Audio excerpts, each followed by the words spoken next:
Hi hello welcome back to my YouTube channel. ಇವತ್ತು 5 ಮಿನಿಟ್ಸ್ಗೆ ready ಆಗುವಂಥದ್ದು ಒಂದು ದೋಸೆ ಮಾಡೋಣ, ಓಕೆನಾ? ಬ್ಯಾಚುಲರ್ಸ್ಗಂತೂ ಸಿಕ್ಕಾಪಟ್ಟೆ ಹೆಲ್ಪ್ ಆಗುತ್ತೆ. ನಿಮ್ಮ ಹತ್ರ ಯಾವ ಬೌಲ್ ಇರುತ್ತೆ ಆ ಬೌಲಲ್ಲೇ 1 ಬೌಲ್ ಅಥವಾ 2 ಬೌಲ್ ಗೋಧಿ ಹಿಟ್ಟು ತೊಗೊಳ್ಳಿ. ಅದೇ ಬೌಲಲ್ಲಿ 2 ಬೌಲು ಎಷ್ಟು ಜನ ಇದ್ದೀರಾ ಅನ್ನೋದ್ರ ಮೇಲೆ ಹಾಕ್ಕೊಳ್ಳಿ. ಎಷ್ಟು ಗೋಧಿ ಹಿಟ್ಟು ತೊಗೊಂಡಿರ್ತೀರ ಅಷ್ಟೇ ರವೆ ತೊಗೋಬೇಕು, ಸರಿನಾ? ಅದಕ್ಕೆ ಸ್ವಲ್ಪ ಉಪ್ಪು ಹಾಕ್ಬಿಟ್ಟು ಚೆನ್ನಾಗಿ ಮಿಕ್ಸ್ ಮಾಡ್ಕೊಳ್ಳಿ. ಸ್ವಲ್ಪ ನೀರು ಹಾಕ್ಕೊಂಡು 5 ನಿಮಿಷ ಹಂಗೆ ನೆನೆಯಕ್ಕೆ ಬಿಡಿ. ನೀವೇ ಹಂಗೆ ಕಲ್ಸಕ್ಕೆ ಹೋಗ್ಬಿಟ್ರೆ ಬೇಗ ಗಂಟಾಗಿಬಿಡುತ್ತೆ, ಆಯಿತಾ?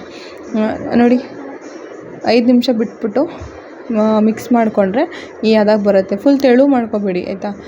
ನೀವು ಮಾಮೂಲಿ ಉದ್ದಿನಬೇಳೆ ನೆನೆ ಮಾಡೋದು ತುಂಬ ಟೈಮ್ ಆಗುತ್ತಲ್ವ. ಈ ಥರ ಮಾಡೋ ಗೋಧಿ ಹಿಟ್ಟು ಮತ್ತು ರವೆ.